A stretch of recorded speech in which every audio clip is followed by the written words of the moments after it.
ati karaadha ati dhugaadha ati jireenya Sirisee orman ilaalu si qabachuun koo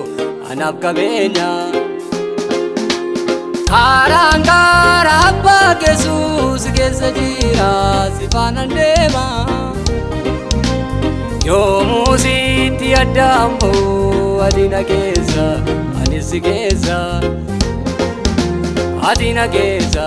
anis si keessa Adina keessa ilmaan keessa Adina keessa anis si keessa Adina keessa ilmaan keessa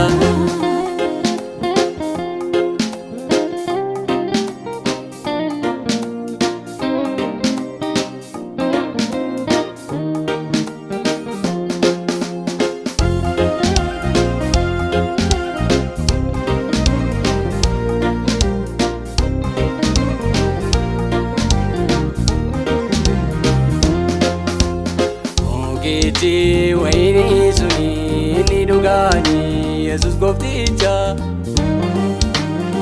Ani mo dame zati satanjira kabaiticha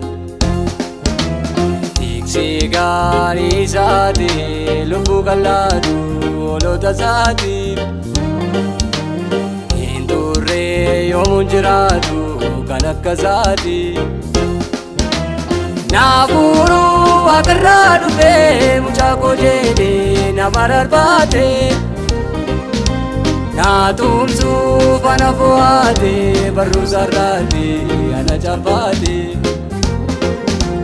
Hadaba amtu sanati arka ko kame na chesipate Abati narasuda bolicharara lusanati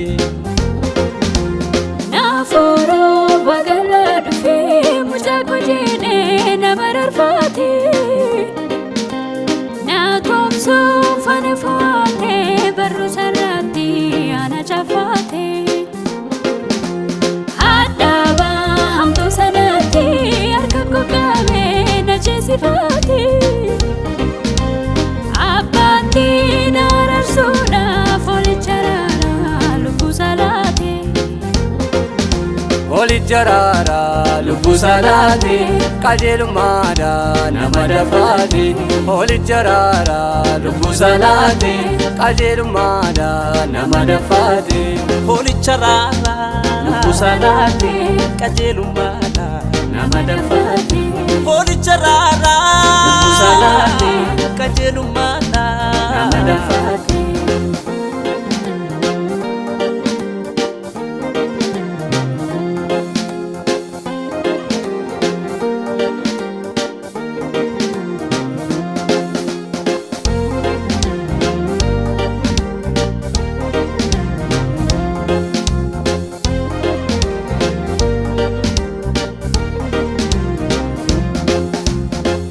Iddoo qopheessa jedhee dubbate bartoota isaatti Deebi'een isin fudhadha jabaadhaa jedhee inni ammasiitti Kanaafaan abdii jireenya of keessaa qaba Yesus qabeenya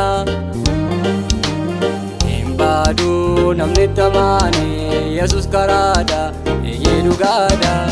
Yesus ati karaadha ati dhugaadha ati jireenya Sirisee orman ilaalu si qabachuun koo anaaf qabeenya Karaan karaa abbaa Yesuus keessa jira si faana deema Yoomuu sitti addaamu adina keessa anis si keessa Adina keessa anis si keessa Adina keessa ilmaan keessa Adina keessa anis si keessa Adina keessa ilmaan keessa